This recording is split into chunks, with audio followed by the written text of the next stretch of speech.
जगद्धात्री नमस्तुभ्यं विष्णुश्च प्रियवल्लभे यतो ब्रह्मादयो देवाः सृष्टिस्थित्यन्तकारिणः नमस्तुलसी कल्याणी नमो विष्णुप्रिये शुभे नमो मोक्षप्रदे देवी नमः सम्पत्प्रदायिके तुलसी पातु मां नित्यं सर्वापद्भ्योऽपि सर्वदा कीर्तितापि स्मृता वापि पवित्रयति मानवम्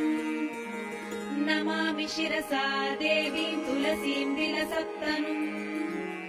यां दृष्ट्वा पापिनो मर्त्यामुच्यन्ते सर्वकिल्बिषात्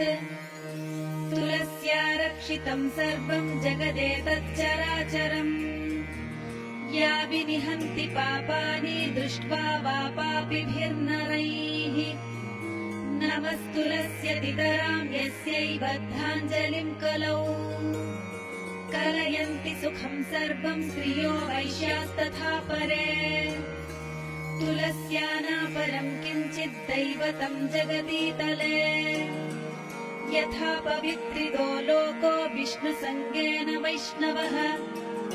तुलस्याः पल्लवं विष्णोः शिरस्यारोपितं कलौ आरोपयति सर्वाणि श्रेयांसि वरमस्तके तुलस्यां सकला देवा वसन्ति सततं यतः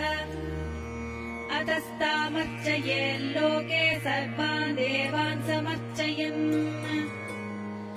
नमस्तुलसी सर्वज्ञे पुरुषोत्तमवल्लभे पाहि मां सर्वपापेभ्यः सर्वसम्पत्प्रदायिके इति स्तोत्रं पुरा गीतं पुण्डरीकेण धीमता विष्णुमर्चयता नित्यं शोभनैस्तुलसीदलैः तुलसी श्रीमहालक्ष्मीर्विद्या विद्या यशस्विनी धर्म्या धर्मानना देवी देवी देवमनः प्रिया